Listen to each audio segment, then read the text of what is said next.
ನಮಸ್ಕಾರ, ನೀವು ನೋಡ್ತಾ ಇದ್ದೀರಾ ಸ್ಪೀಡ್ ನ್ಯೂಸ್ ಕನ್ನಡ. ನಾನು ಸಂತೋಷ್ ಕಶ್ಯಪ್. ರಾಜ್ಯ ಕಾಂಗ್ರೆಸ್ ಪಾಳಯದಲ್ಲಿ ಇತ್ತೀಚಿನ ದಿನಮಾನಗಳಲ್ಲಿ ಆದಂಥ ಎಲ್ಲ ಬೆಳವಣಿಗೆಗಳು ಕೂಡ ನಿಮಗೆ ಗೊತ್ತೇ ಇರುವಂಥದ್ದು.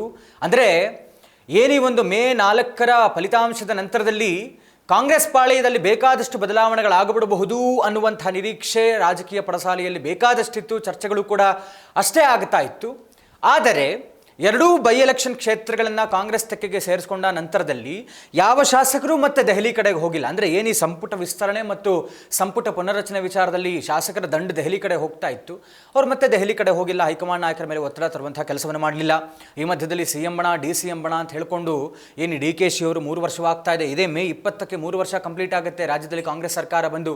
ಹೀಗಾಗಿ ಕಾಂಗ್ರೆಸ್ ಸರ್ಕಾರ ಈ 3 ವರ್ಷ ಮುಗಿಸ್ತಾ ಇರುವಂಥ ಸಂದರ್ಭದಲ್ಲಿ ಇನ್ನು ಉಳಿದಂಥ 2 ವರ್ಷಕ್ಕೆ ನನಗೆ ಅಧಿಕಾರವನ್ನು ಕೊಡಬೇಕು ಅನ್ನುವಂಥ ರೀತಿಯಲ್ಲಿ ಏನಾದರೂ ಮುಂದೆ ಅಂದರೆ ಪ್ರಾರಂಭಿಕ ದಿನಗಳಲ್ಲಿ ಏನಾದರೂ ಮಾತುಕತೆ ಆಗಿದ್ರೆ ಅದರ ಥರವೇ ನಡ್ಕೊಳ್ಳಿ ಅನ್ನುವಂಥ ಒತ್ತಡವನ್ನು DK ಬ್ರದರ್ಸ್ ತಂದರು. DK ಶಿವಕುಮಾರ್ ಪರವಾಗಿ ಒಂದಷ್ಟು ಜನ ಶಾಸಕರು ಹೈಕಮಾಂಡ್ ಮೇಲೆ ಒತ್ತಡವನ್ನು ತಂದರು. ಈ ಮಧ್ಯದಲ್ಲಿ CM ಬಣ ಸಿದ್ದರಾಮಯ್ಯನವರು ಯಾವುದೇ ಕಾರಣಕ್ಕೂ ಇಳಿಯಲ್ಲ, ಅದು ಅಹಿಂದ ಶಕ್ತಿಯೇ ಇರಬೇಕು, ಅವರನ್ನು ಹೊರತು ಬೇರೆ ಇನ್ಯಾರನ್ನು ಮಾಡಬೇಕು, ಅವರನ್ನು ಇಳಿಸಬಾರ್ದು, ಅವರನ್ನು ಇಳಿಸಿದ್ರೆ ಪಕ್ಷಕ್ಕೆ ಎಂಥ ದೊಡ್ಡ ಮಟ್ಟದ ಡ್ಯಾಮೇಜ್ ಆಗುತ್ತೆ.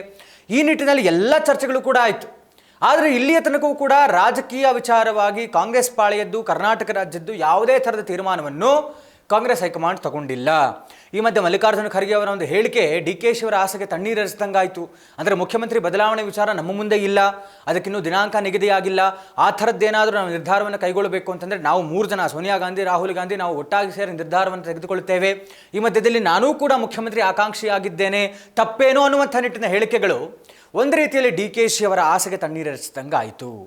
ಈ ಮಧ್ಯೆ ಈಗ ಚರ್ಚೆ ಆಗ್ತಾ ಇರುವಂಥದ್ದು GBA ಚುನಾವಣೆ, ಗ್ರೇಟರ್ ಬೆಂಗಳೂರು ಅಥಾರಿಟಿ BBMP ಏನಿತ್ತು, ಕಾರ್ಪೊರೇಟರ್ ಎಲೆಕ್ಷನ್ ಅಂತ ಏನು ನಾವು ಕರಿತೇವೆ, GBA ಚುನಾವಣೆಗೆ ಇನ್ನೂ ಕೂಡ ರಾಜ್ಯ ಕಾಂಗ್ರೆಸ್ ಸರ್ಕಾರ ದಿನಾಂಕವನ್ನು ನಿಗದಿ ಮಾಡ್ತಾ ಇಲ್ಲ, ಮೀನಾಮೇಷ ಎಣಿಸ್ತಾ ಇದೆ. ಯಾಕಾಗಿ ಅಂದರೆ ಕಾರ್ಪೊರೇಟರ್ಸ್ ಬಂದ್ಬಿಟ್ರೆ ಸ್ಥಳೀಯ ಮಟ್ಟದಲ್ಲಿ ಅಧಿಕಾರಿಗಳು ನಾಯಕರುಗಳು ಬಂದು ಬಿಟ್ಟರೆ ಈ ಟೆಂಡರ್ ಕರೆಯೋದ್ರಿಂದ ಹಿಡಿದು ಈ ಯೋಜನೆಗಳಲ್ಲಿ ದುಡ್ಡು ಹೊಡೆಯೋದೇನಿರುತ್ತಲ್ಲ, ನೇರವಾಗಿ ಸಚಿವರ ಜೋಬಿಗೆ ಏನು ಹೋಗ್ತಾ ಇದೆಯಲ್ಲ ದುಡ್ಡು, ಅದೆಲ್ಲಕ್ಕೂ ಕೂಡ ಕತ್ತರಿ ಬಿದ್ದು ಬಿಡುತ್ತೆ.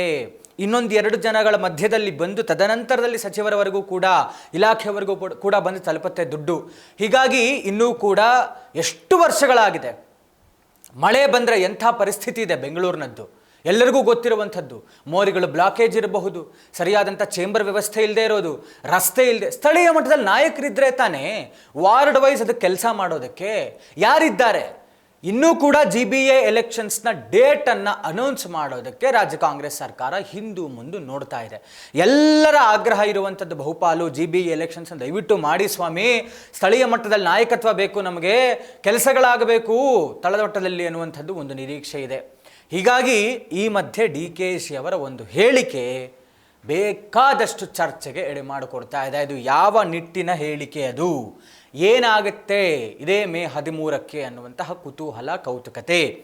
DK ಶಿವಕುಮಾರ್ ಅವರು ಹೇಳಿದ್ದಾರೆ, ಬೆಂಗಳೂರಿನ ಜನತೆಗೆ ಮೇ 13ರಂದು ನಾನು ಒಂದು ಗುಡ್ ನ್ಯೂಸ್ ಕೊಡ್ತೇನೆ, ಶುಭ ಸುದ್ದಿಯನ್ನು ಕೊಡ್ತೇನೆ, ಅದಕ್ಕೆ ಮೇ 13ರವರೆಗೂ ಕಾಯಬೇಕಾಗುತ್ತೆ, ನಾನು ಮೇ 13ರಂದೇ ಅದನ್ನು ಅನೌನ್ಸ್ ಮಾಡ್ತೇನೆ ಅಂತ ಹೇಳಿದ್ದಾರೆ. ಇಲ್ಲಿ ಕೌತುಕತೆ ಕಾಡ್ತಾ ಇರುವಂಥದ್ದು ಮೇ 15 DK ಶಿವಕುಮಾರ್ ಅವರ ಹುಟ್ಟುಹಬ್ಬ, ಮೇ 20 ರಾಜ್ಯ ಕಾಂಗ್ರೆಸ್ ಸರ್ಕಾರ ಬಂದು 3 ವರ್ಷಗಳು ಕ್ಲಿಯರ್ ಆಗುತ್ತೆ. ಹೀಗಾಗಿ ಈ ಮಧ್ಯೆ DK ಶಿ ಅವರು ಹೇಳಿದಂತೆ ಮೇ 13ಕ್ಕೆ ನಾನು ಶುಭ ಸುದ್ದಿಯನ್ನು ಕೊಡ್ತೇನೆ ಅಂತ ಹೇಳಿದ್ರೆ ಏನು ಅನ್ನುವಂಥದ್ರಲ್ಲಿ ಚರ್ಚೆಗಳು ಬರ್ತಾ ಇರುವಂಥದ್ದು. ಅಂದರೆ DK ಶಿ ಅವರೇನಾದರೂ ಮುಖ್ಯಮಂತ್ರಿ ಆಗ್ತಾ ಇದ್ದಾರಾ? DK ಶಿ ಅವರಿಗೆ ಏನಾದರೂ ಕ್ಲಿಯರೆನ್ಸ್ ಸಿಕ್ಕಿದೆಯಾ ಹೈಕಮಾಂಡ್ ಕಡೆಯಿಂದ, ಗ್ರೀನ್ ಸಿಗ್ನಲ್ ಸಿಕ್ಕಿದೆಯಾ, DK ಶಿ ಮುಖ್ಯಮಂತ್ರಿ ಆಗೇ ಬಿಡ್ತಾರಾ ಅನ್ನುವಂಥ ಕುತೂಹಲ ಒಂದು ಕಡೆ. ಆದರೆ ಸ್ಥಳೀಯ ಮಟ್ಟದ ನಾಯಕತ್ವದ ಒಂದು ಆಗ್ರಹ ಏನಿದೆ ಅಂದರೆ GBA ಎಲೆಕ್ಷನ್ಸ್ ಡೇಟ್ ಅನೌನ್ಸ್ ಮಾಡಬೇಕು ಅನ್ನುವಂಥದ್ದು.